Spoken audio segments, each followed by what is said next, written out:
Subscribe करें और bell दबाएं ताकि कोई खबर रह न जाए।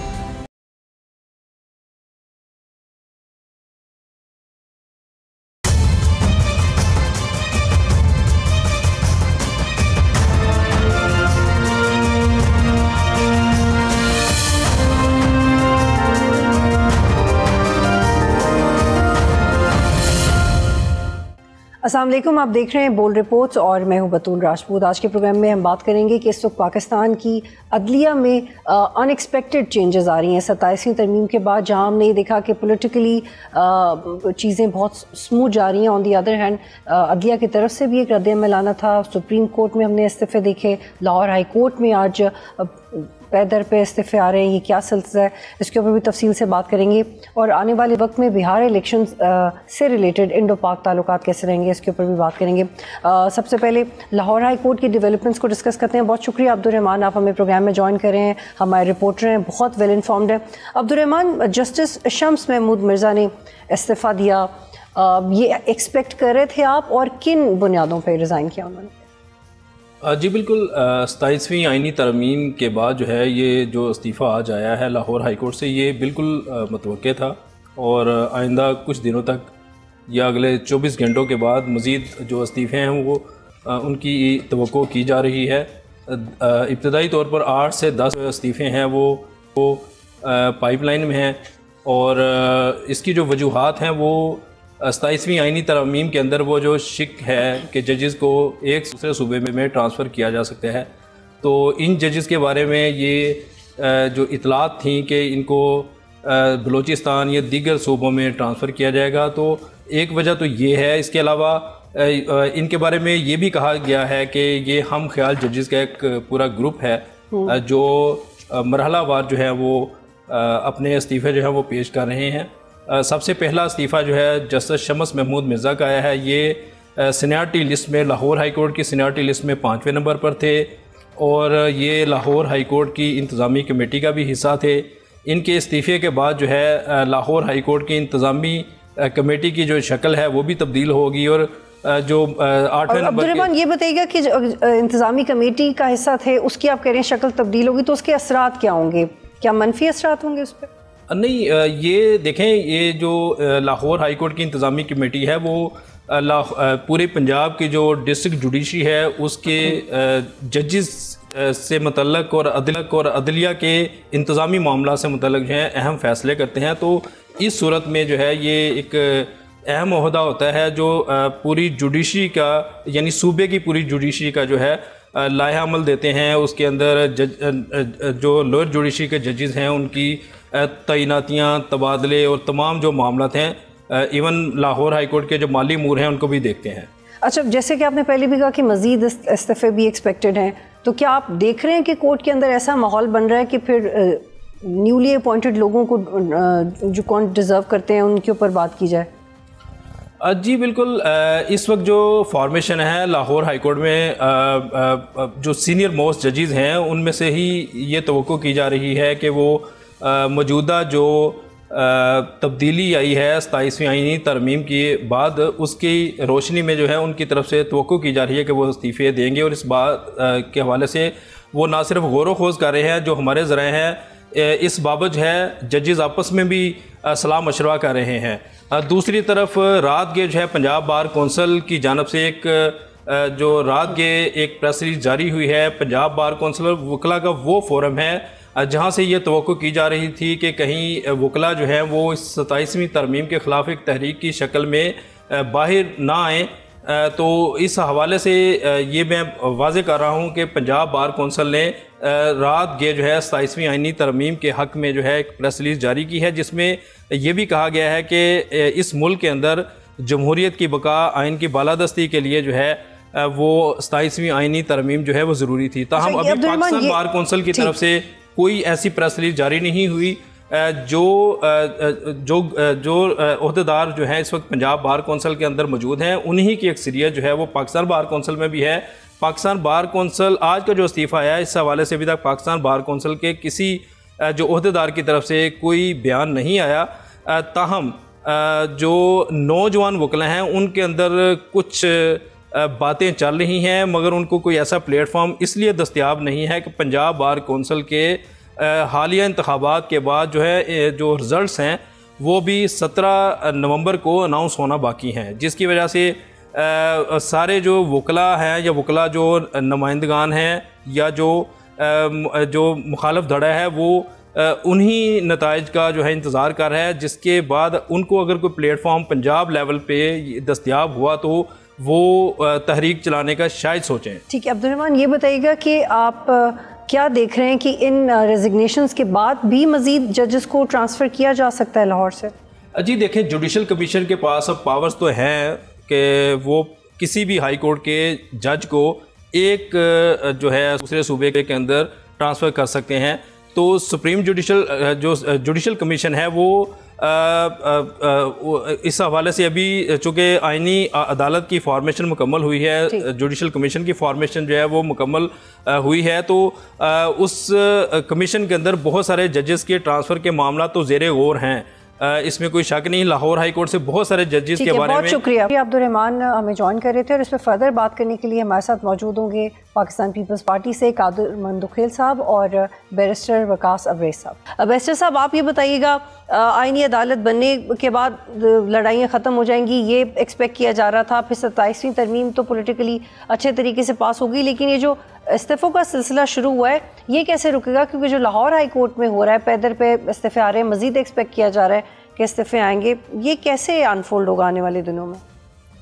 देखिए, मुझे ये लगता है कि बतौर स्टूडेंट ऑफ लॉ की लाहौर हाई कोर्ट से भी इस्तीफे फर्दर आएंगे, इस्लामाबाद हाई कोर्ट से भी आएंगे, सिंध से भी आएंगे, लेकिन 2-3 चीजें बड़ी इंपॉर्टेंट हैं जिन चीजों के ऊपर सबसे ज्यादा रेजर्वेशन थी जजेज को। Let's say for the sake of argument के अगर किसी जज को ये रेजर्वेशन है कि वो इंसाफ राम करने से कासिर after passing of 26 amendment 27 amendment, तो मैं ये समझता हूँ कि सुप्रीम कोर्ट ऑफ पाकिस्तान तो वहीं पे मौजूद थी और जजेस का इस्तेकाब भी मौजूद था।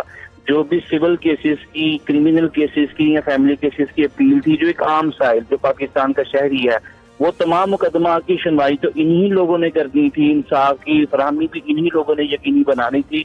एक चीज जो इनके एम्बिट से निकल गई वो जो हमारे पॉलिटिकल केसेस थे, जो शशके वाले केसेस थे, जिसके अंदर मीडिया में बड़ा लाहौर लश्कर बैनर्स और बहुत ज्यादा हाई केसेस को दी जाती थी, जजेस का बार बार नाम लिया जाता था, उन केसेस से हटकर अगर देखा जाए तो जुडिशियल सिस्टम तो वहीं पे एग्जिस्ट करता था।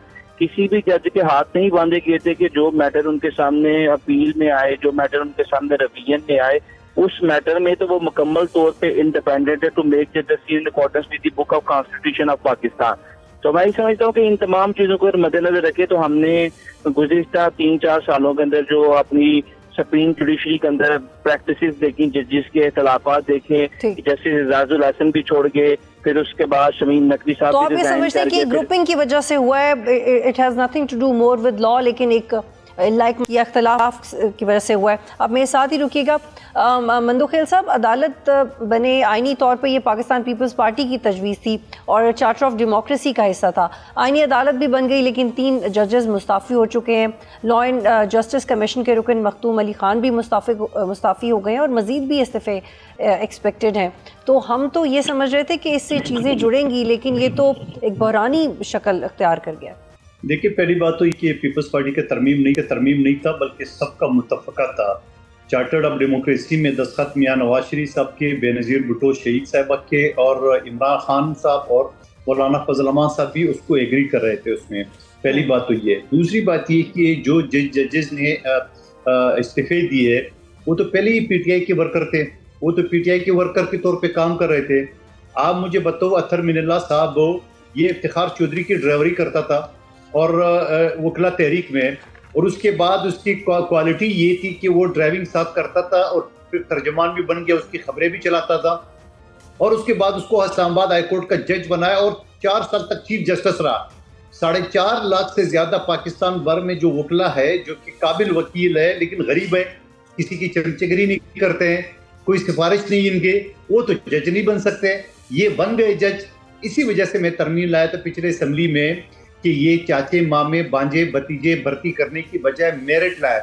आप मेरिट लाते तो दुनिया में आपको 141 नंबर नंबर नहीं। लेकिन मंदोखेल साहब एक नुक्ता ले लीजिए, फिर मैरिट का बताइएगा, वजाहत कीजिएगा कि अब मैरिट है या नहीं। आज डॉन ने लिखा है कि आईनी अदालत में जो जज शामिल किए गए हैं, justice Hasan Azhar Rizvi, justice Amir Farooq, justice Karim Khan, justice Rozi Khan, justice Ali बाकर और जस्टिस अरशद हुसैन, इनमें से कोई भी बतौर वकील आईनी अमूर के केसेस की प्रैक्टिस के लिए नहीं बना। अमीनुद्दीन साहब का एक्सपीरियंस है लेकिन बाकियों का नहीं। तो क्या अब ये इनके क्रेडिट को नुमाया करता है ये कि आईनी फैसले ठीक से होंगे? आपको लगता है, आप खुद एक वकील हैं, आईनी मामलात बेहतर जानते हैं, ये तैनातियाँ ठीक हुई हैं? क्योंकि तजुर्बा तो बहुत मैटर करता है कि आपका बैकग्राउंड क्या है। बतूल साहिबा, आपको किस लिए सारी चीजें कान में डाल दिए, फलाना एक्सपर्ट है, फलानी। यहाँ तो इस्लामाबाद हाई कोर्ट में एक जज है जो अमेरिकन नेशनल है, मुंह पे ताले लगे हुए सबके बोलते हुए, और 6 जजेस ने खतूत लिखे, कंटेम्प्ट ऑफ कोर्ट के बजाय उसने खतूत लिखे। करें ना कंटेम्प्ट ऑफ कोर्ट, वकीलों के खिलाफ, सालीन के खिलाफ तो करते हैं, और अगले के खिलाफ जो है ना आपकी जान जाती है। वो बाबा, ये सारी चीजें हमने देखे हैं, ये सब सारे ड्रामे हैं सारे।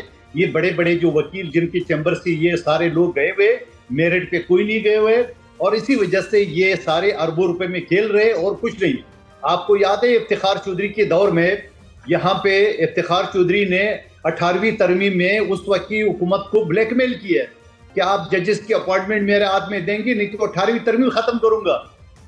ये पैरेलल हुकूमत थी, बलूचिस्तान में पैरेलल हुकूमत चलाती थी जुडिशरी, वज़ीर आला से ज्यादा इख्तियारात होते थे, हर प्रोजेक्ट में खड़े होते थे, हर जगह विजिट करते थे। जरा शजरा उठा के देख ले, साकिब निसार की अदालत में मैं खुद बैठा हुआ था सुप्रीम कोर्ट में, कह रहे मैं गर्दन यूं करूं तो 5-7 MPA मैंने उड़ा दूं। वो भाई तेरे वालिद साहब का राज है, बैठे हुए तो इंसाफ की कुर्सी में ड्रामे तो सियासी कर रहे हैं। फिर वो बाबा डेम का ड्रामा चला है। फिर मैं एक केस में बैठा हुआ था, एक PTI का MPA, तो उसको बोला कि भाई 1 करोड़ रुपए जमा करो। उसने बोला किस बात का जमा करूं? आखिर में करते करते उसने जो है ना वो 25 लाख रुपए पे ले आया, उसको जमा करके और उसकी माफी दिलाई। उसके बाद जाके मलिक रियाज केस में बैठा हुआ था सुप्रीम कोर्ट में, उनको बोला 1000 अरब रुपए जमा कर दे। मलिक रियाज ने कहा कि 1000 तो मैंने देखे भी नहीं, चलो 500 जमा कर दे। मेरे बराबर में एक वकील बैठा हुआ था, मैंने कहा ये स्टेट एजेंसी सुप्रीम कोर्ट है, आपने सुप्रीम कोर्ट की अदालतों का बेड़ा गर्क इन्हीं चीजों किया है कि आपने अपनी चमचे भर्ती की है, चाचे मामे भर्ती की है, मेरिट पे कोई वकील भर्ती नहीं हो सका, गरीब का बच्चा नहीं बन सका। इसी वजह से आपका बेड़ा गर्क है दुनिया में 141 नंबर पे। कुछ शर्म नाम की कुछ चीज है? आप मुझे बताओ, इतनी ताकत है दुनिया में, 6-7वां नंबर है, जुडिशरी में 141 नंबर है। शर्म ठीक है मंदोखेल साहब, आप प्लीज मेरे साथ रहिएगा। बेस्ट वकास साहब, ये जो नुकात मंदोखेल साहब ने बताए हैं, पहले हम ये एक्सपेक्ट कर रहे थे कि मेरिट सिस्टम को प्रिवेल करेंगे, डेमोक्रेसी या जो मुख्तलिफ नौयत के मुकदमात हैं वो अलग अलग एड्रेस हो जाएंगे। लेकिन ऐसे अगर लोग आए जिनका वो तजुर्बा ही नहीं रहा, तो फिर ये कैसे इन्फ्लुएंस करेगा कॉन्स्टिट्यूशनल कोर्ट? देखिए 2 चीज़ें हैं। जहाँ तक जो नए जजेस रखे गए और कॉन्स्टिट्यूशनल कोर्ट उनको वेस्ट किया जाएगा, बेस्टो किया जाएगा, तो उसके अंदर कोई हैरानगी चंबे की बात नहीं है।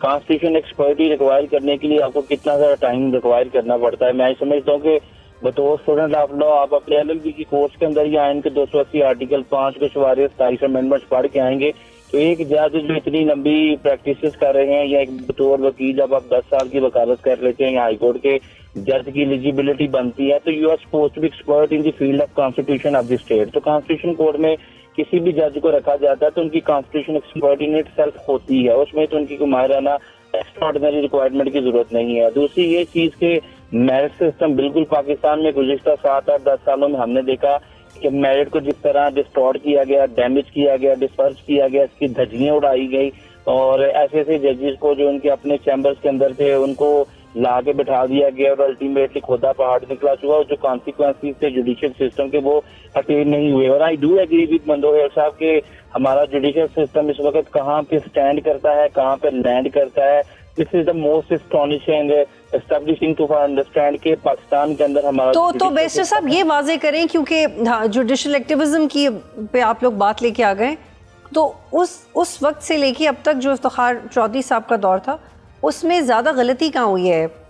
लाइक माइंडेडनेस की वजह से या डीमेरिट की वजह से? देखें, कानून की देवी की आंखों पे जो पट्टी बांधी जाती है इसलिए बांधी जाती है कि आप अमीर गरीब अपना पराया नवाज जरदारी इमरान के फर्क के बगैर जो है वो फैसला कर सकें।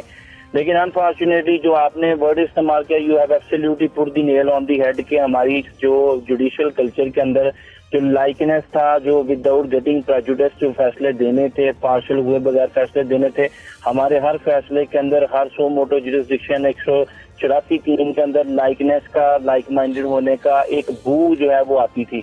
तो अल्टीमेटली इसने हमारे जुडिशियल सिस्टम की जो है धज्जियां उड़ा कर रख दी, और हमारी सुप्रीम कोर्ट ऑफ पाकिस्तान जो सबसे सुप्रीम और सुपीरियर कोर्ट थी, उसके जजेस के मबैन एतराफात नहीं थे बल्कि दीवार चीन नजर आती थी। 3-4 जजेस जो थे वो अपने एक पॉइंट ऑफ व्यू और एजेंडे को लेकर चल रहे थे, और 7-8-10 जजेस एक तरफ नजर आते थे। फिर मजीद जो है कुछ खवातीन जजेस जो है उनकी अलाइनमेंट में आई। तो अब मैं समझता हूँ कि without going for the deeper appreciation, if will talk in the tentative assessment, तो जो हमारा जुडिशियल सिस्टम है, स्पेशली हमारी जो सुपीरियर कोर्ट्स का, वो अगर पेंडेंसी थी केसेस की 53,000 की, जैसे काजी फाजी आए तो उन्होंने 3,000 की मजीद बढ़ा दी, बजाय इसके कि उसमें दर्ज लाते उसमें कमी लाते, वो 56,000 पे चले गए। मौजूदा सुप्रीम कोर्ट के पास भी केसेस की तादाद बढ़ गई। तो बिल्कुल बैरिस्टर साहब ये बताइएगा कि 28वीं तरमीम भी आ रही है, और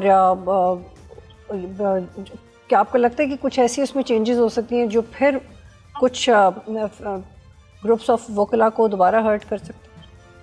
देखिए 26वीं 27वीं आईनी तरमीम के हवाले से वकला को बहुत ज्यादा रिजर्वेशन थी, और किसी भी वकील को, किसी भी वकला के ग्रुप को कोई रिजर्वेशन है, that can be entertain by the high court, supreme court, उनके कॉन्स्टिट्यूशनल बेंचेस बन चुके हैं, और उनके सामने they can knock the door of supreme court, high court, in this regard जाके दरवाजे पर दस्तक दें, जो लीगल प्रोसेस है उसको ऑप्ट करें और उस तरमीम को चैलेंज करें। आइन के अंदर बिल्कुल आर्टिकल 8 मौजूद है, कोई भी ऐसी अमेंडमेंट जो कि हमारे फंडामेंटल राइट्स के अगेंस्ट है, आइन के बुनियादी ढांचे के अगेंस्ट है, इस्लामी नजरियात के अगेंस्ट है, तो वो जो भी अमेंडमेंट है आज दो के लिखा गया है इनके अंदर के आर्टिकल 238 और 39 में कि जो भी अमेंडमेंट 2/3 मेजोरिटी से की जाएगी, that can never be challenge before any court of law in Pakistan. लेकिन आर्टिकल 8 फिर भी उसको सुपरसीड करता है कि कोई ऐसी तरमीम जो इन 3-4 चीजों से बियॉन्ड जाके की जाएगी, इनके रिपग्नेंट, इनके मुस्तजाल की जाए, तो वो चैलेंज की जाए। ठीक है बैरिस्टर साहब, एक और सवाल शॉर्टली इसका जवाब दीजिएगा, फिर मुझे मंदू खिल साहब को शामिल करें। Do you see any mobility with in lawyers?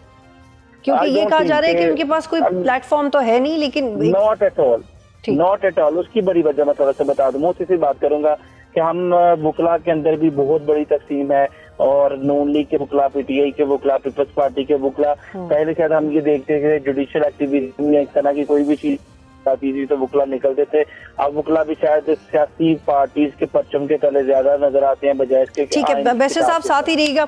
मंदुखिल साहब आपका क्या इस पर रद्द अमल है? 28वीं तरमीम आ रही है, वाडा साहब बड़े कॉन्फिडेंट हैं, वो कह रहे हैं जी तालीम और सेहत का निज़ाम वफाक को वापस किया जाएगा, NFC तब्दील होगा। क्या आप तक ऐसी कोई बात पहुंची? क्योंकि इसमें बेशतर हिस्सा ऐसा भी लगता है कि 18वीं तरमीम से रिलेटेड है, तो आप लोगों की तो बड़ी उसमें खिदमत थी, आपको रिजर्वेशन होंगी इसके ऊपर अगर ये बात होती है?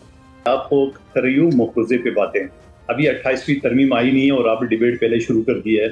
देखिए आइन का आर्टिकल 239 ये कहता है कि आप एक मरतबा नहीं 1000 मरतबा, बल्कि लिमिट नहीं, आप तरमीम कर सकते हो। जब भी आखिर में वक्त जो है ना वो ये समझ सके कि फलाना शिक में या फलाना आर्टिकल में अब हाँ मौजूद है, तो उसकी तरमीम का उनके पास इख्तियार है अगर 2/3 मेजॉरिटी हो। मिसाल के तौर पे आर्टिकल 200 जो जजेस की ट्रांसफर के हवाले से, जब आपको याद होगा जब लाहौर हाई कोर्ट से एक जज साहब को इस्लामाबाद हाई कोर्ट ट्रांसफर किया है, तो उसमें अब हाँ मौजूद तक क्या आया, उसकी सीनियरिटी कहाँ से शुरू हुई, तो बाकायदा सुप्रीम कोर्ट के एक जजमेंट आ गया है। तो ऐसी चीज़ें, फिर आपको एक और हवाला दूँ, जो गवर्नर खैबर पख्तूनख्वा के पास वज़ीर आला का इस्तीफ़ा आया, तो इस इस्तीफ़ा में PTI वालों ने पहले शेड्यूल अनाउंस कर दिया है, जबकि हमारा ये कहना था कि नहीं इस्तीफ़ा मंजूर होने के बाद होगा। फिर पेशावर हाई कोर्ट का एक जजमेंट आ गया कि नहीं जी आप हल्फ ले ले, नहीं तो स्पीकर ले लेगा। तो इस तरह चीज़ों में जब अब हाँ मौजूद होती है, आइंदा भी 28 के बाद 29, 30 या जो भी फिगर आएगा तो आएगा। लेकिन जो 18वीं तरमीम की आपने बात की, आपको याद होगा बिलावल भुट्टो जरदारी साहब ने क्लियर कट कहा कि कोई माई कलाल उसको चेंज नहीं कर सकता है। और अगर उसमें 2 वजारतों की बात हो रही, मिसाल के तौर पे हेल्थ की वजारत की बात हो रही, यहाँ सिंध में जो पहले ही जिना अस्पताल का केस चल रहा था और बच्चों का अस्पताल का या NICH कहते हैं उसको, और बाकायदा सुप्रीम कोर्ट से सिंध हुकूमत केस हार गई है। मगर वफाकी हुकूमत फिर भी नहीं संभाल सकती है। उन्होंने सिंध हुकूमत को दे दी, हम नहीं चला सकते।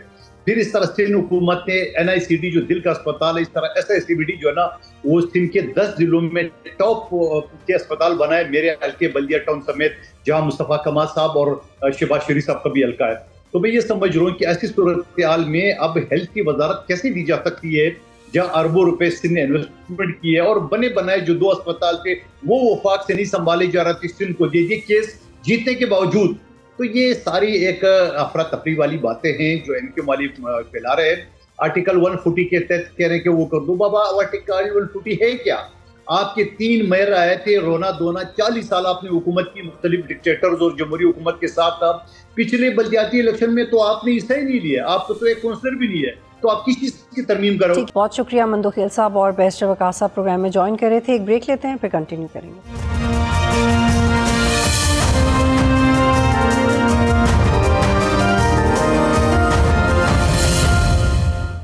बरतानवी जरीदे दी इकोनॉमिस्ट ने इमरान खान, बुशरा बीबी और PTI के दौरे हुकूमत में होने वाले सियासी फैसलों के हवाले से एक डिटेल्ड रिपोर्ट शाया की है। आलमी सतह पर मशहूर इन्वेस्टिगेटिव जर्नलिस्ट बेनेट जॉन्स ने ये रिपोर्ट शाया की। इसमें कई इंकशाफात किए गए हैं मीडिया पर, और ख़ास तौर पर आलमी मीडिया पर ये इंकशाफात पहली बार किए गए हैं। लेकिन सियासी और सहाफ़ती हलकों में ये मालूमात पहले से डिस्कस हो रही थी। इस रिपोर्ट में कुछ तफसीलात ऐसी हैं जिनका तज़किरा इमरान खान के करीब रहने वाले लोग जैसे ओन चौधरी, अलीम खान और दीगर पहले कुछ इंटरव्यूज़ में कर चुके हैं। इस रिपोर्ट में ये दावा किया गया है, मुख्तसरन आपको बताएंगे, कि साबिक DG ISI जनरल फैज़ हमीद ने बुशरा बीबी को सियासी मकासद के लिए इस्तेमाल किया। हसास इदारों की कुछ लोग मुस्तकबिल में होने वाले सियासी वाक़यात की कहानी बुशरा बीबी तक पहुँचाते थे और वो इमरान खान को इस हवाले से बताती थी, और इमरान खान को आहिस्ता आहिस्ता ये लगना शुरू हो गया कि उनको सब पता है कि फ़्यूचर में क्या होने वाला है। और फिर एक ऐसा वक्त भी आया जब बुशरा बीबी मुल्क के बड़े बड़े फ़ैसले करने लगी, किसको पार्टी से निकालना है, किसको पार्टी में शामिल करना है, किसको कहाँ ट्रांसफ़र करना है। ये सब कुछ बुशरा बीबी की मर्ज़ी से होता रहा, ये रिपोर्ट किया गया है। लेकिन इस सारी सूरत हाल में गौर तलब बात यह है कि एक ऐसा शख्स जो पूरे मुल्क का चीफ़ एग्जीक्यूटिव है, जिसने कौमी सलामती के फ़ैसले करने हैं, जिसने मईशत से लेकर खारजा पॉलिसी तक मुल्क की सिमत का तयन करना है, जिसके हाथ में मुल्क के 25 करोड़ आवाम का मुस्तकबिल है, उसकी विजडम के लिए कितना बड़ा सवालिया निशान है कि वो इस हद तक स्पिरिचुअल है कि वो अमलियात और इस तरह के तावीज़ धागों पे ज़्यादा आप बिलीव करें, बल्कि प्रैक्टिकल अप्रोच आपकी ना हो। और अब ये बात चूँकि आलमी मीडिया पे डिस्कस हो रही है, तो इससे दुनिया भर में पाकिस्तान का इमेज कैसा बिल्ड होगा, ये एक सवाल है। इसके आलमी सतह पर क्या असरात होंगे, पाकिस्तान की सियासत पे इसके क्या असरात होंगे, इमरान खान के वोट बैंक पे इसका क्या असर पड़ेगा, क्योंकि ये डीटे भी सामने आई तो उस वक्त भी ये सवाल था कि how PTI's vote bank is going to react to it. लेकिन कोई फ़र्क नहीं पड़ा, क्योंकि पाकिस्तान तहरीक इंसाफ का जो बेशतर वोट बैंक है वो कल्ट पे मुहित है, वो बहुत ब्लाइंडली फॉलो करते हैं जो इमरान खान कहते हैं। अभी देखना है कि इंटरनेशनली जब ये सब छपा है तो क्या चेंज है जो हम विद इन या आउटसाइड रिलेटेड टू PTI देखेंगे। और अब बात करते हैं कुछ दिन पहले भारत में लाल किला जो धमाका हुआ था उसके बारे में। गुज़िश्ता हफ्ते भारत में लाल किला में धमाका हुआ। मुख्तलिफ़ किस्म की क़यास आराइयाँ की गई। पहले कहा गया कि यह सिलेंडर फटने की वजह से हुआ, फिर भारत की काबीना ने इस धमाके को एक दहशतगर्द हमला करार दिया। इसकी आड़ में कश्मीरियों पर एक बार फिर जुल्म का एक नया सिलसिला शुरू हो चुका है। लोगों के मुताद्दिद घर गिराए जा चुके हैं, 30 से ज़ायद मकामात पर छापे मारे गए। लेकिन इस सारी सूरत हाल में आम सवाल ये उठता है कि भारत में सिक्योरिटी की सूरत हाल में बिगाड़ अचानक इस वक्त ही क्यों पैदा होता है जब भारत में इलेक्शंस हो रहे होते हैं, और इन वाक़यात का हमेशा BJP और मोदी इत्तेहाद को ही फ़ायदा क्यों होता है। और फिर पाकिस्तान पर इल्ज़ामात लगाए जाते हैं। BJP की हुकूमत ने नहायत चालाकी से एक ऐसा कौम परस्ताना नैरेटिव तश्कील दिया जो हिंदू अक्सरियत वोटर्स को अपनी तरफ खींचने के लिए ख़ास तौर पे मौसर साबित होता है। इस बयानी के ज़रिए वो आवाम की तवज्जो भारत की सिफारती तन्हाई और मौशी ज़वाल से हटाकर ये साबित करने की कोशिश करते हैं कि भारत को बहुत से सिक्योरिटी खदशात लाक रहते हैं। हालांकि माजी के वाक़यात वो चाहे पुलवामा हो, बालाकोट हो, सिखों का कत्लेआम हो या फिर कश्मीर में हालिया फॉल्स फ्लैग ऑपरेशन, इससे ये साबित होता है कि भारत खुद बतौर मुल्क खित्ते में अमन व अमान के लिए कितना बड़ा ख़तरा है। और इस वक्त प्रोग्राम में मुझे ज्वाइन किया है सलमान जावेद साहब ने। ही राइट्स ब्रिलियंटली ऑन FPAC और पाकिस्तान और भारत के ताल्लुकात और हिस्ट्री के ऊपर भी उनको अबूर हासिल है। बहुत एक बैलेंस ओपिनियन रखते हैं इंटरनेशनल रिलेशंस के ऊपर। बहुत शुक्रिया सलमान ज्वाइन करने के लिए। सलमान, कुछ दिन पहले हमने देखा कि लाल किला में अटैक हुआ, उस पहले कहा गया कि सिलेंडर फटा है, फिर उनकी काबीना ने कहा कि एक दहशतगर्दाना हमला है, और उसके बाद एक अगली एपिसोड ये थी कि कश्मीर में उन्होंने वही ब्रूटैलिटी जो पहले दिखाते हैं वो दिखाना शुरू कर दी। लेकिन मेरा आपसे सवाल ये है कि ये जो रेगुलर एक हैबिट है इंडिया की कि जब भी इलेक्शन का सीज़न होगा इंडिया में तो वो कुछ ना कुछ ऐसा वाक़या हो जाएगा कि पाकिस्तान के ख़िलाफ़ आवाज़ें उठना शुरू हो जाती हैं। जो जंग जीती है पाकिस्तान ने भारत के ख़िलाफ़, आपको लगता है कि अभी उनकी पुरानी स्ट्रैटेजी उतनी इफ़ेक्टिव रहेगी उनके अपने वोट बैंक?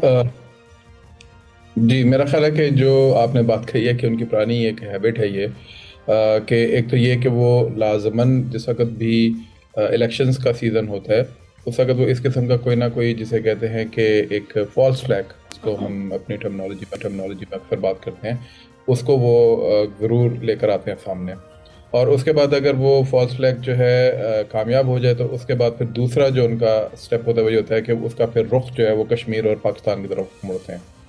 और कश्मीर और पाकिस्तान की तरफ मोड़कर फिर उनका जो तीसरा स्टेप होता है वही होता है कि वो एक एंटी इस्लाम एंटी मुस्लिम रेटोरिक जो है उसको वो बेसिकली फिर लेकर आते हैं ताकि जितना भी उनका मेजॉरिटी हिंदू वोट बैंक है उसको अपने साथ इकट्ठा कर सकें। और ये चीज़ हमने फिर अभी बिहार के इलेक्शन में भी देखी है। तो उनको जैसे लैंडस्लाइड एक विक्ट्री मिली है, वो सब अब तबसरा निगार इस बात पे मुत्तफिक हैं कि दिल्ली का जो ब्लास्ट है उससे पहले भी जो उनके रेटोरिक्स थे, उससे पहले भी जो उनकी सारी बात थी, मई से लेकर अब तक उनका ऑपरेशन सिंदूर 2.0 सो कॉल्ड वो जो बार बार बात कर रहे हैं, सो मच सो कि उनके अपने जो आर्मी के लोग हैं, यानी जो आर्मी के जो हाई प्रोफाइल लोग हैं, वो तक इस पॉलिटिकल रेटोरिक के अंदर उनकी हाँ में हाँ मिला रहे हैं और उस पर बयान दे रहे हैं। सो दिस ऑल शोज़ कि ये कोऑर्डिनेटेड एक एफर्ट थी ताकि किसी भी तरीके से इस इलेक्शन को जो है वो अपने हक में किया जा सके और उसको सामने लाया जा सके कि उसकी विक्ट्री जो है उसको सिक्योर किया जा सके। और सलमान, आपने विटनेस किया कि भारत की जो बिज़नेस कम्युनिटी है वो भी बहुत डिसग्रंटल्ड नज़र आती है इस एक्सट्रीमिस्ट अप्रोच से। आपको लगता है कि with the passage of time जो एक डिप्लोमेटिक विक्ट्री पाकिस्तान की रही है भारत के ऊपर, उसको मज़ीद बढ़ाएगा वो इंक्लूसिव फ्रिक्शन जो इस वक्त इंडिया के अंदर है, क्योंकि जो इंडिया का कारोबारी तबका है, जो वहाँ की इंडस्ट्री है, जो लोग वहाँ पे काम करना चाहते हैं, वो इस एक्सट्रीम रवैये से बहुत तंग नज़र आते हैं। जी ऐसा है, लेकिन ये एक तरह से उनका अपना बोया हुआ बीज है। जिस वक्त बीजेपी या हिंदुत्व पॉलिसीज़ जो हैं वो आहिस्ता आहिस्ता अपना सर उठा रही थी, और specially in this last 1 decade, जिस जो एक लास्ट 10 साल का अरसा गुजरा है, उसके अंदर बिलखसूस जो है वो इन्हीं जो बड़े बड़े इनके टाइकून्स हैं, इन्होंने फंडिंग की है बीजेपी को, इन्होंने फंडिंग की है उनके जो एलाइड ग्रुप्स हैं, इन्होंने फंडिंग की है उस सारे रेटोरिक को, उन सारे थिंक टैंक्स को, उस सारी बात को जो कि इस वक्त एक एंटी इस्लाम और एंटी पाकिस्तान और एंटी कश्मीर रेटोरिक के ऊपर खड़ी हुई है। और इन्होंने ये सोचा कि पाकिस्तान को और पाकिस्तान से मुतल्लिक़ जितने भी मामलात हैं स्ट्रेटेजिकली उनको आइसोलेट यहाँ पे करते हुए दुनिया के अंदर अपने जो टेंटिकल्स हैं उनको फैलाने में कामयाब हो जाएंगे। इन्होंने ये मंजन भी बेचा, और चूँकि उस वक्त इनको नज़र आ रहा था कि अमेरिकन जो हैं या जो वेस्टर्न ब्लॉक है वो इस वक्त इंडिया के साथ अलाइन हुआ है, जो चाइना कंटेनमेंट पॉलिसी जो है वो शायद उनकी इस वक्त नीड है, तो इस वक्त हम उनके लिंच पिन के तौर पे चलेंगे उनके साथ, तो हमारा फ़ायदा होगा। वो चीज़ अब इनको बाइट बैक करी, और इसी वजह से अब वो कुछ लोग उसमें से वोकल होना शुरू हो गए हैं कि ये जो पॉलिसीज़ हैं एक्सट्रीमिस्ट पॉलिसीज़, ये इंडिया के हक़ में नहीं है, क्योंकि इसकी वजह से आखिर में जाके उनको वो मंडियाँ लूज़ करनी पड़ रही है जिसके अंदर वो ये ट्रिजेक्ट्री बना के बैठे हुए थे कि उनको वहाँ पे जाके बहुत सारा माल बेचने का मौका मिलेगा।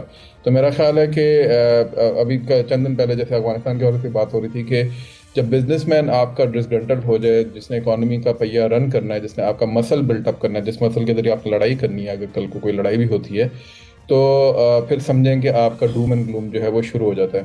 तो इंडिया के साथ भी कमोवेश इस वक्त यही मामला था। अगर वो अपनी पॉलिसीज़ चेंज नहीं करते तो वो एक वक्ती जो ये फतह है बिहार के इलेक्शंस की या बाद में लोकसभा के इलेक्शंस की भी, उसको शायद वो सेलिब्रेट तो अभी कर लेंगे, लेकिन at the end of the day overall जो इनका कलेक्टिव कॉन्शियस है वो हिट बैक होगा, जिस वक्त इनका डाउनफॉल जो है वो evident, economic downfall in specific वो एविडेंट होकर दुनिया के सामने नज़र आना शुरू हो जाएगा। और सलमान, चूँकि आप अफगानिस्तान में बहुत frequently you travel a lot and you have done brilliant research papers on the subject, अब रिसेंटली पाकिस्तान और अफगानिस्तान के मुज़ाकरात भी बुरी तरह नाकाम हुए, जिसमें पाकिस्तान जितने बड़कपन का मुजाहरा कर सकता था और सब्र का वो किया, और उसमें इंडियन इन्फ्लुएंस एक ऐसा फैक्टर है जो मैं बहुत बुरी तरह नज़र आता है कि पहले TTA टाइम लेती है और फिर मानती है और उसके बाद वो यू टर्न ले लेते हैं।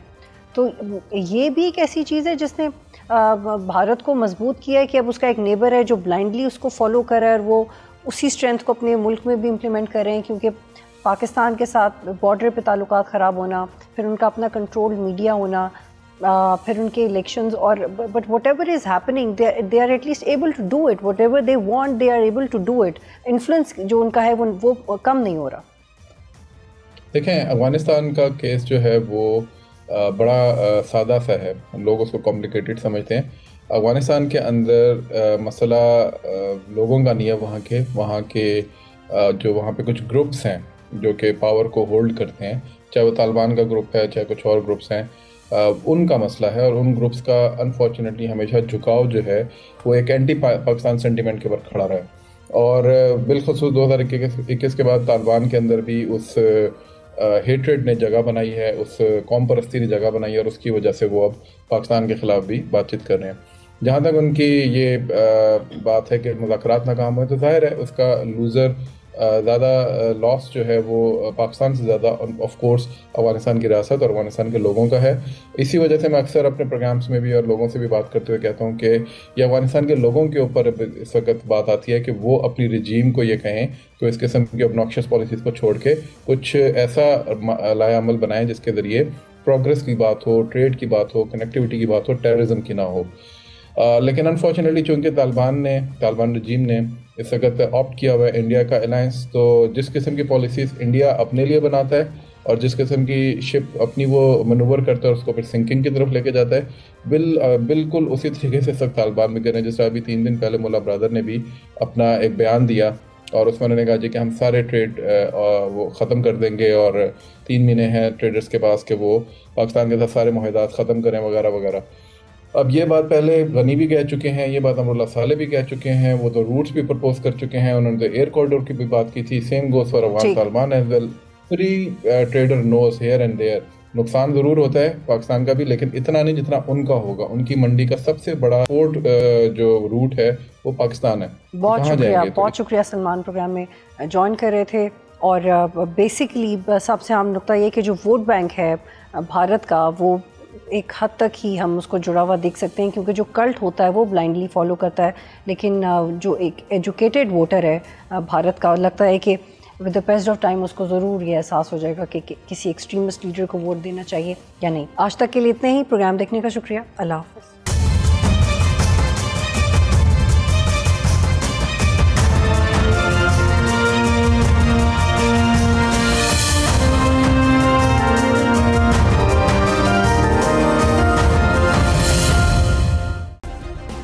सब्सक्राइब करें और बेल दबाएं ताकि कोई खबर रह न जाए।